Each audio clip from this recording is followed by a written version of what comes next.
মোটামুটি সব কিছু কমপ্লিট করে ওখান থেকে বেরিয়ে আসলাম, এখন লোডের জন্য যাচ্ছি, ঠিক আছে। আর তার থেকে ওখান থেকে হচ্ছে তোমার মোট ভাড়া দিয়েছে আমার 14,000 টাকা। তার মধ্যে খরচ হয়েছে 7,600 টাকা না কত খরচ হয়েছে, ঠিক আছে। আর বাদ বাকি টাকা এখনো আছে। তো এখন এটা ফুলবাড়ি, ডাইরেক্ট ফুলবাড়ি যাচ্ছে, ঠিক আছে। তো এই রাস্তাটা ধরে এই রাস্তাটা ধরে ফুলবাড়ির ওইদিকে যাবো, ঠিক আছে। হয় শোষা লোড দেবো আর নাহলে শুকনো মাল দিয়ে দীঘায় যাব। তো দীঘায় গেলে ওই দিক থেকে আর একটা টিপ হয়ে যাবে আমার, তাহলে আবার একটু মালকড়িটা বেশি পাবো। তো চলো আস্তে আস্তে যাই, ঠিক আছে। আর ভিডিওটা ভালো লাগে অবশ্যই লাইক শেয়ার কমেন্ট করে দিও। আর ভিডিওটা বেশি বেশি করে ওয়াচ করো, ঠিক আছে, নাহলে কিন্তু আমার সব ডাউন হয়ে যাচ্ছে বড় ভাই। হ্যাঁ, তো এখন মোটামুটি যদি লোকের গাড়ি চালাই, কারোর অন্য মালিকের গাড়ি চালাই, আমার গাড়ি না চালিয়ে, তাহলে রেগুলার ভিডিও পাবা এরকম লংয়ের। হ্যাঁ, লং ট্রিপের মানে আমার কাছে লং, এইগুলো বড় গাড়ির মতন অতটা লং না, বাট ব্যাঙ্গলের মধ্যে লং, ঠিক আছে, অসুবিধা নেই। তো চলো। তো গায়ে এসে দেখো নেপালের সব ট্যাঙ্কার, এগুলো নেপালের মানে তেলের গাড়ি। দেখো গাড়ির নাম্বার হচ্ছে ME1KH2116। বলছে আবি ধরেছে শুয়োরের বাচ্চা, শিলিগুড়ি বাগডোরা মোড়ের আগে, ঠিক আছে, এই দিকটায় আছে। ওই যে ওই পুলিশ অফিসারটা গাড়িটা ধরেছে, ওই যে কথা বলছে, ওই দেখো। চলো পরে আবার কথা। আমার মালটা তো খালি করা হয়ে গিয়েছিল, ঠিক আছে। মাল খালি করে আমি ওই দিক থেকে এসেছিলাম, এসে আমাকে পুলিশে ধরেছিল, ঠিক আছে। পুলিশে ধরে 2,000 টাকা ফাইন হলো, কারণ এটা আমার গাড়ি না, ঠিক আছে, এটা হচ্ছে তোমার মিঠুনদার গাড়ি। এবার ও আমাকে অথরাইজ বানিয়ে দিয়েছে। অথরাইজ বানিয়ে না দেওয়ার কারণে 5,000 টাকা ফাইন মারছিল। আর এখানে 22,500 টাকার ফাইন আছে। বলছে যে যদি 2,000 টাকা না দিস তাহলে 22,500 টাকার ফাইন মেটাতে হবে, মিটিয়ে গাড়ি নিয়ে যেতে হবে। যে মিঠুনদা বললো যে যেটা ভালো বুঝিস কর, 1,900 টাকা দিয়ে আমি মেটালাম। আমি 1,500 টাকা দিতে যাচ্ছিলাম নিয়ে।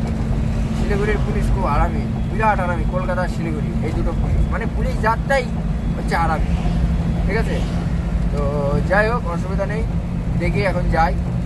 আর ঘুষের টাকা ভাই থাকে না। বলছে আমার আবার ধর্ম আছে, কি মাতাচ্ছে। বলছে আমার আবার ধর্ম আছে, ওই পুলিশ বলছে। আমি তোমাদেরকে শো করে দেবো, অসুবিধা নেই। ক্লিপ একটুখানি তুলেছিলাম, ঠিক আছে। তো আমি কিছু বলতে পারছিলাম না, যেহেতু আমার দোষ ছিল, ওই জন্য আমি কিছু বলতে পারছিলাম না। অথরাইজ নেই, তারপরে গাড়ির ফাইন আছে। তো ওখান থেকে বেরিয়ে এখন ঘোষপুকুর টোল, ফুলবাড়ির টোলের দিকে আগাচ্ছি, ঠিক আছে। তো ফুলবাড়ির টোলের ওখানে গিয়ে দাঁড়াতে বললো মিঠুনদা, দাঁড়িয়ে দেখি কি হয়। যদি মাল করে দেয় তাহলে ভালো, আর যদি না করে দেয় তাহলে আমার ওই মালটা নিয়ে চলে যাবো। তো চলো আস্তে আস্তে যাই, তারপরে কথা হচ্ছে। তো গাইস, লোডিংয়ের জন্যে এসছি, ঠিক আছে, মানে ওখান থেকে ফুলবাড়ির ওখান থেকে বেরিয়ে এসছি লোডিংয়ের জন্য। আর খাওয়া দাওয়া করে ভাই ঘুমিয়ে পড়েছিলাম, প্রচুর ঘুম লাগছিলো। আর অনেক কদিন গাড়ি চালানো নেই না, এই জন্য আরও মানে অসুবিধা হচ্ছিলো গাড়ি চালাতে। তো এটা ঘুমিয়েছিলাম। তারপরে আবার এই যার গাড়ি, সে মিঠুনদা আমার ভাড়া ঠিক করলো। আমার একটা ভাড়া ঠিক করেছিলাম, বললো যাবো না, ঠিক আছে তুমি ভাড়া ঠিক করো। তো ওর মতন ভাড়া ঠিক করলো। আর হচ্ছে যাচ্ছে সুলভ করতে ইয়েতে রানীনগর নাকি রানীনগর তোমার জলপাইগুড়ির পরে কোকাকোলা ফ্যাক্টরির পাশেই থেকেই লোড হবে, ঠিক আছে। তো চলো লোডের ওখানে যাই, লোডিংয়ের ওখানে গিয়ে তোমাদের সাথে কথা বলছি, ঠিক আছে। আর বেশি দূর নেই, আর আছে হচ্ছে 3 কিলোমিটার। তো চলো লোডিংয়ের ওখানে যাই, তারপরে কথা হবে। গাইস, লোডিং পয়েন্টে চলে এসেছি। আর এখান থেকে লোড হচ্ছে পিচের মানে রাস্তার সরঞ্জাম, ঠিক আছে। এদিকে এগুলো সব পিচ, এখানে পিচ তৈরি হয়, বুঝতে পারলা। এইদিকে সব পিচ তৈরি হয়, ওইদিকে সব পিচ তৈরি হয়। ভেতর থেকে লোড হচ্ছে সব, ওই ভেতরে ক্যামেরা করা নিষেধ, ওই জন্যে আর কি আমি ক্যামেরা করতে পারছি না, বুঝলা তো। এইগুলো সব পিচ লোড করবে, ওইগুলো সব পিচ ছিল, পুরোনো মাল নিয়ে এসছে, আবার নতুন করে রং ফং করে আবার ছাড়বে। এইগুলো সব টিনের মাল, সে টিনের ইয়ে। আর এইগুলো সব পিচ তৈরি হয়, ঠিক আছে, পিচ। তারপরে রাস্তার পাউডার যেগুলো দাগ দেয়, ওই সব হলুদ, তারপরে সাদা, সব কিছু এখানে পাওয়া যায়, ঠিক আছে। তো চলো লোড করে 80 ব্যাগ 2 লাইন হবে, মানে একদম ডালার একদম নিচে থাকবে, দেখাবো কোনদিন তোমাদের। তো চলো আর পরে কথা হচ্ছে। তো গাইস, কপালটা এতটাই ভালো, এই দেখো তেল একেবারে মানে জায়গায় ঠেকে গিয়েছে, ঠিক আছে। আর একদম পাম্পে এসে, তারা আমি তোমাদের দেখাচ্ছি।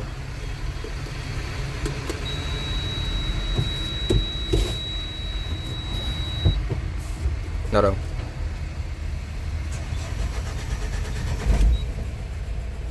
হয়েছে হয়েছে হয়েছে হয়েছে, দাঁড়াও দাঁড়াও দাঁড়াও দাঁড়াও, তেলটা ভরি 1000 টাকা মতন ভরি, আর ওরা যদি দেয় তাহলে আবার ইয়ে করবো, হাওয়া টেনে চলে একদম জায়গা মতো।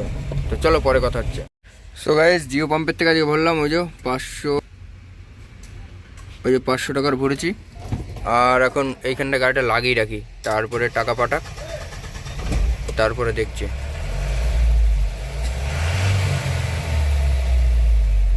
টাকা পাঠাক তারপরে দেখছি। হ্যাঁ, তো চলো। গাড়ি টানছিল না, এখানে ইঞ্জিনের চিহ্ন দেখিয়ে দিয়েছিল, এবার বুঝতে পারলাম সিস্টেম এই গাড়ির।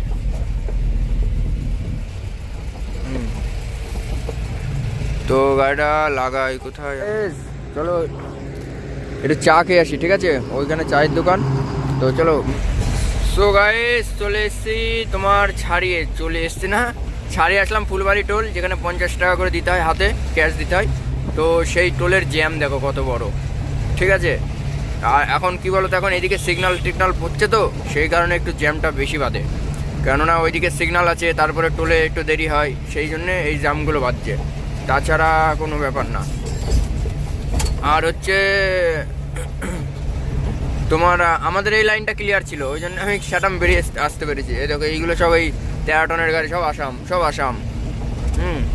আসাম গুয়াহাটি, তারপরে ওদিকে নাগাল্যান্ড, লং শিলং, এইদিকে যাচ্ছে। দেখো এইসব গাড়িগুলো, বুঝতে পেরেছ?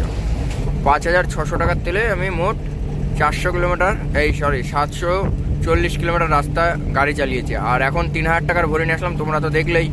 500 টাকা প্রথমে ভরলাম। আর কপাল এতটাই ভালো যে কি বলবো, মানে তেল পাম্পে এসে আমার মানে ইয়ে বন্ধ হয়েছে, ঠিক আছে? তেল পাম্পে এসে তোমার গাড়ি বন্ধ হয়েছে। হ্যাঁ, আর বর্তমানে এখন তো তেল ফেল লাগবে না, যদি বা লাগে তখন দেখা যাবে। আর মানে 2 টাকা 3 টাকা করে তেল হচ্ছে, কোনো আইরাম করে গাড়ি চালানো যায়। আমি যেমন ফুল ট্যাঙ্কি করে গাড়ি চালাই, আর অভ্যাস হয়ে গেছে ফুল ট্যাঙ্কি করে গাড়ি চালানো। সবাই যদি ওরকম হতো তাহলে তো হয়ে যেত, এটাও একটা কথার মধ্যে পড়ে। কারণ ফুল ট্যাঙ্কি গাড়ি থাকলে বুকে একটা জোর থাকে ভাই, যত দূরই হোক না কেন চলে যাওয়া যায়, ঠিক আছে? তারপরে অল্প হবে যখন, তখন আবার ইয়ে করা যায়, ঠিক আছে? দেখো কাশ্মীর। তো চলো, অসুবিধা নেই, যে যেমনভাবে চালাক। আমি তো একটা ট্রিপের জন্য এসেছি। আমার গাড়ি 4 টনটা মোটামুটি 5-7 তারিখের মধ্যে তুলে ফেলবো। সবাই দোয়া করো যেন আর কোনো অসুবিধা না হয়, ঠিক আছে? তোমাদের আশীর্বাদ, তোমাদের ভালোবাসায় এতদূর পৌঁছাতে পেরেছি, ঠিক আছে? কারণ গাড়ি যতদিন কিনেছি আমি, ততদিন তার আগের থেকেই ভিডিও করি, বাট তখন অতটা সাকসেস হইনি। মানে এখন যে পরিমাণে ভিউজ আসে বা সাবস্ক্রাইবার বাড়ছে, ঠিক আছে?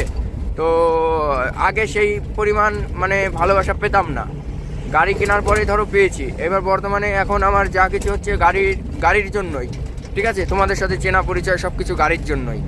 আর তার থেকে বড় বিষয় হচ্ছে, তোমরা যদি মানে তোমাদের ভালোবাসার কারণেই আজকে ধরো গাড়িগুলো আমি করতে পেরেছি। যতই বিপদ আপদ হোক, গাড়ি ভাই যদি নাও থাকে, তাও একটা গাড়ি আমি রেখে দেবো নিজের করে, শুধুমাত্র তোমাদের জন্য, ঠিক আছে? তো সবাই আশীর্বাদ করো আর পাশে থেকো একটু, ঠিক আছে? আমরা খুব একটা বড় লোক না, হ্যাঁ, তোমাদের ভালোবাসা পেলে অটোমেটিক বড় লোক হয়ে যাবো, কোনো চাপ নেই। হ্যাঁ, তোমরা শুধু ভালোবাসা দাও, আর আমার দিক থেকে আমি যতটা পারি ততটা তোমাদেরকে মানে ভালোবাসা দেওয়ার চেষ্টা করি, কিন্তু হয়ে ওঠে না ভাই। কেননা প্রত্যেকটা দিন ভিডিও ছাড়তে পারি না, 1 নম্বর। দ্বিতীয়ত একটু অসুবিধার মধ্যে এনি টাইম থাকি, ঠিক আছে? মানে যতদিন ধরো আমি এইচডি গাড়িটা কিনেছি, এইচডি গাড়ি কেনার পরে যতদিন ওই গাড়িটা উঠেছে, তবে থেকে আমার আজ অবধি প্রায় 1টা বছর আমি মানে ধারে জরাজীর্ণ হয়ে গেছি। সব চারিদিকে আমার ধার, চারিটা দিকে। মাসে কিস্তি দেখো কতগুলো।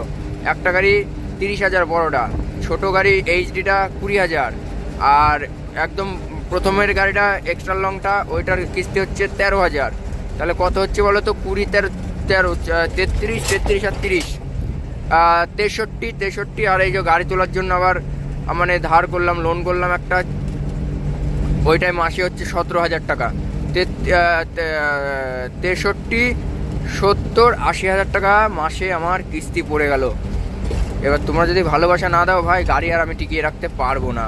এটা একদম তোমরা লিখে নিও, বা আমি লিখে দেবো।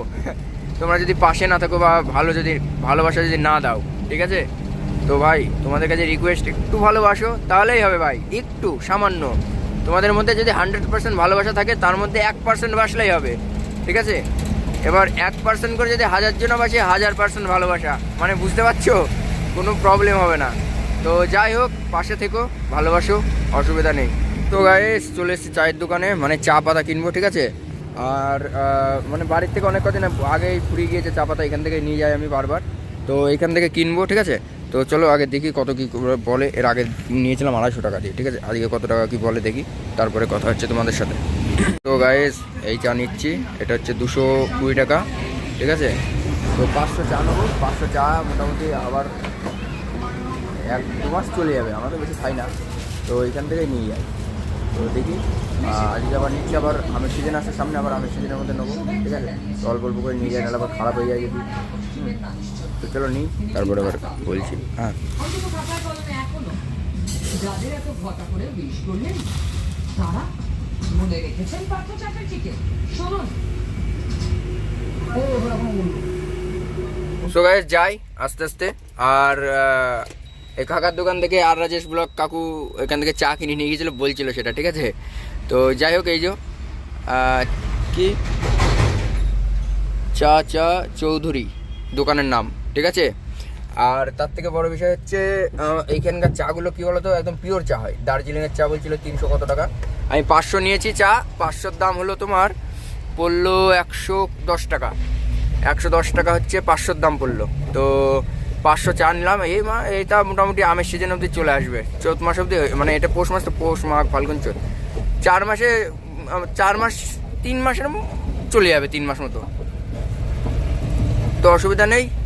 এইখানকার চাগুলো খুব ভালো হয়, আর এনার ব্যবহারটাও খুব ভালো। হ্যাঁ, মানে আমি তো একটা অচেনা লোক, বাবু মানে বাবা বলে ডাকছে।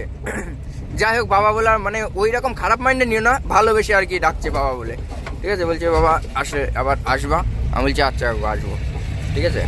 তো যাই হোক, অসুবিধা নেই। তো চলো যাই আস্তে আস্তে, টুকটুক টুকটুক করে। সামনে ঘোষপুকুর টোলটা পার করে গিয়ে আমি একদম ইয়েতে গিয়ে দাঁড়াবো, রায়গঞ্জে গিয়ে দাঁড়াবো। রায়গঞ্জ শিলিগুড়ি মোড়ের ওখান থেকে বাঁ দিকে ঢুকতে হবে, আর ডান দিকে চলে যাবে মার্কেট। ওইখান থেকে আমি বাঁ দিকে ঢোকার ওইখানে গিয়ে টোলে গিয়ে দাঁড়াবো, রায়গঞ্জ টোলে গিয়ে। তো চলো আস্তে আস্তে যাই, তারপর আবার ওই সাইডে গিয়ে তোমাদের সাথে কথা হচ্ছে। সো গাইস এই দেখো কুয়াশা গ্রাম পড়ছে, দেখেছো? এই দেখো, মোটামুটি পিছনটায় ভালোই পড়ছিল আমার ভিডিও, মানে বের করতে করতে পার করে চলে এসেছি। আর কুয়াশার মধ্যে কী বলো তো, ভিডিও করা যায় না সঠিকভাবে। হ্যাঁ, এই দেখো কততে যাচ্ছে, দেখো 40 করে যাচ্ছে, কারণ তেল বাঁচাতে হবে, মালিকের অর্ডার। আমার অর্ডার শালা কেউ মানে না, কারণ আমি যখন আমার যে সব ড্রাইভাররা গাড়ি চালাই, ও ঠিক মতন হিসাবও পাই না, তারপরে ঠিকঠাক মতন কথাও শোনে না, ওদের মন মতন ওরা চালাই। এখন থেকে একটু স্ট্রিক হতে হবে, মানে শক্ত হতে হবে, নাহলে আমার গান মারা একদম কেত্তন হয়ে যাবে। তো যাই হোক, আমি শুধু ড্রাইভারের ভয়ে, যে ড্রাইভার পাওয়া যাবে না, সেই কারণে আমি কিছু বলি না, বুঝলো তো? নাহলে বলতে আমার পারি না, বহু কিছু বলতে পারি, ঠিক আছে? তো চলো, আবার অন্ধকার, এখন আর কিছু বলার নেই। সামনে নদিয়া হোটেল, আর মাত্র 20 কিলোমিটার আছে। 20 কিলোমিটার পরে গিয়ে নদিয়া হোটেলে দাঁড়াবো, দাঁড়িয়ে দুটো খাওয়া দাওয়া করে টান ঘুম দেবো। 4টেয় উঠবো, উঠে গঙ্গারামপুর খালি করে বালুরহাট বালুর মঠে যাব, খালি করবো। ওখান থেকে খালি করে যদি লোড থাকে, মেডিসিন লোড হওয়ার কথা আছে, যদি লোড হয় তো ভালো, না হলে টান মালদায় চলে যাবো। মালদার থেকে মাল নিয়ে একদম আমাদের কৃষ্ণনগর যে বাড়ি, ঠিক আছে? তো চলো। সো গাইস, খাওয়া দাওয়া কমপ্লিট হলো, ডিম ভাজা, ডাল, সবজি, এইসব দিয়ে খাওয়া দাওয়া সেরে নিলাম। এখন গিয়ে ঘুমাবো, 4টের সময় যাবো। চলো খাওয়া দাওয়া শেষ করে তারপরে কথা হচ্ছে। সো গুড মর্নিং গাইস, আর সকাল হতেই গেল, এখন মোটামুটি 4:30 বাজে। আমি কালকে রাত্রে খাওয়া দাওয়া করে হোটেলে ঘুমিয়েছিলাম, তখন মোটামুটি 1টা বাজে, ঠিক আছে, যখন ঘুমাই। আর এখন বাজে 4:30, তো এই 2-2.5 ঘন্টা যা ঘুম হলো। এখন এই গাড়ি চাললাম, সামনে হচ্ছে তোমার রায়গঞ্জ টোল। তো রায়গঞ্জ টোলটা পার করলেই টাউন। রায়গঞ্জ টাউনের থেকে বাঁ দিকে ঢুকবো, ঢুকে আস্তে আস্তে করে চলে যাবো, ঠিক আছে? তো চলো আস্তে আস্তে। তো ভাই সাহেব চলে এসছে রায়গঞ্জ টাউনের মধ্যে। রায়গঞ্জ টাউনের ওই শিলিগুড়ি মোড় থেকে বাঁ দিকে ঢুকলাম। ঢুকে একদম চলে যাবো একদম সোজা টান টান এখান থেকে 107 কিলোমিটার। আর ইটাহার দিয়ে দেখাচ্ছিল, ওইটা দেখাচ্ছিল 105 কিলোমিটার, কিন্তু ওটা কি করে কম দেখায় আমি বুঝতে পারলাম না। তো যাই হোক, এইটা ধরেই চলে যাব, ঠিক আছে। রাস্তা আশা করি ফটিক তো বললো ভালো, এখন কী হবে বলতে পারছি না। তো চলো, আর কুয়াশা পড়ছে, একটু আস্তে আস্তে যাবো। আমি এমনি হুটোপাটা করিনি, এই 40 করে ধরে আসছি কালকের থেকে, ঠিক আছে। লেট হোক, কারণ শুকনো মাল, কোনো হুটোপাটা নেই। তো আস্তে আস্তে যাচ্ছি। তো চলো আস্তে আস্তে যাই। রাস্তার কোথায় খালি, রাস্তায় খালি হবে কি কারোর বাড়ি খালি হবে সেটা জানি না, কিন্তু আস্তে আস্তে যাই দেখি। 107 কিলোমিটার তো আমার মোটামুটি এখন বাজে 5টা 10। তো 5টায় ধরো 5, 6, 7, 7:30 নাগাদ পৌঁছে যাবো। 7টা নাগাদ ধরো গঙ্গারামপুর পৌঁছে যাব, আর বালুরঘাট পৌঁছাবো মোটামুটি 8টার মধ্যে বালুরঘাট পৌঁছে যাব। তো চলো যাওয়া যাক। সো গাইস, এই বালুরঘাটের রাস্তাটায় ঢুকেছে এত পরিমাণে কুয়াশা, কিচ্ছু দেখা যাচ্ছে না। মানে রাস্তা শুধু এই যে দাগগুলো আছে না, এই দাগগুলো আন্দাজ করে যাচ্ছি। মাঝে মধ্যে আমার বাম্পার চলে আসছে, কিছু বোঝা যাচ্ছে না। তো সিঙ্গেল রাস্তা, মানে একটু বেলা হয়ে গেলে, মানে একটু সকাল সকাল হয়ে গেলে আমার ভিড়ভাড়টা বেড়ে যাবে।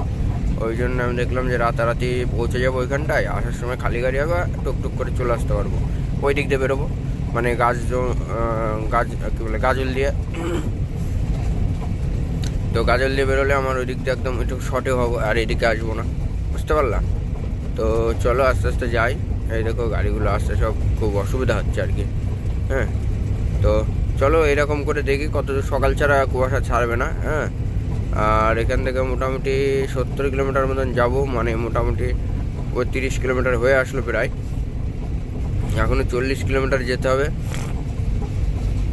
তারপরে গিয়ে গঙ্গারামপুর আসবে। গঙ্গারামপুরে 40টা মাল খালি হবে, আর বালুরঘাট খালি হবে তোমার 40টা, তাহলে হয়ে যাবে 80টা। তো চলো যা।